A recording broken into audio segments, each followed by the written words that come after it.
ఏం అడుగుతుండ్రు ఇవాళ ఉద్యోగులు? మీరు చెప్పిందే అడుగుతుండ్రు కదా, గొంతమ్మ కోరికలు ఏమైనా కోరినరా? పిఆర్సీ వేస్తామన్నారు, ఏది అని అడుగుతుండ్రు. డిఏలు ఏవి అని అడుగుతున్నారు. కానీ ఇవాళ మీరు మాట్లాడే మాట ప్రజల ముందు ఉద్యోగులను విలన్లుగా చిత్రీకరించే ఒక చిల్లర కుట్ర ఏదైతే స్వయంగా ముఖ్యమంత్రి గారు చేస్తున్నారో వారిని వాళ్ళ తెలంగాణ ఉద్యోగుల తరపున మేము అడుగుతున్నాం. భారత రాష్ట్ర సమితిగా అందాల పోటీలకు 250 కోట్లు ఉన్నాయి, కానీ పెన్షన్ రిటైర్ అయిన వాళ్ళకు మీకు పెన్షన్ ఇస్తుంది, కానీ రిటైర్ అయిన వాళ్ళకు రిటైర్మెంట్ బెనిఫిట్స్ ఇస్తుంది, కానీ పైసలు లేవా? ఇదేనా నీ ప్రభుత్వం?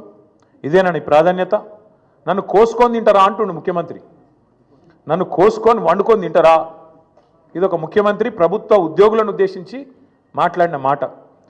అయ్యా ముఖ్యమంత్రి గారు, నిన్ను కోసుక తినేంత పిచ్చోడెవడు లేడు.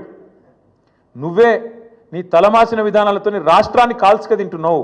రాష్ట్రాన్ని సంవత్సరంన్నర రాచి రంపాన పెడుతున్నావు నువ్వు. అధికారంలోకి వచ్చిన మొదటి 2 వారాల్లోనే శ్వేతపత్రం అనే అబద్ధాల జాతర మొదలుపెట్టినారు. మొదలుపెట్టుడు 6 లక్షల కోట్ల అప్పు అయిందని మొదలు పెడతాడు. ఇవాళ ముఖ్యమంత్రి గారు మరి ఎన్నిసార్లు మారుస్తారో ఆ అంకె కూడా మాకు కూడా అర్థమవుతలేదు. మొదలుపెట్టినప్పుడు డిసెంబర్ 2023లో 6 లక్షల చిల్లర కోట్ల అప్పు అని చెప్పిండు కేసీఆర్ గారు చేసింది. ఇవాళ చెప్తున్నాడు నిన్న 8,29,000 కోట్లట. ఈ సంఖ్య రోజు రోజుకు మారుతూనే ఉంటుందా? సర్కార్ నడుపుతుండ్రా, సర్కస్ నడుపుతుండ్రా, ఏం నడుపుతున్నారు మీరు? 6 లక్షల కోట్లని చెప్పింది మీరే, మళ్ళీ ఇవాళ 8,29,000 కోట్లను అబద్ధం చెప్తుంది మీరే. అసలు వాస్తవం ఏంది?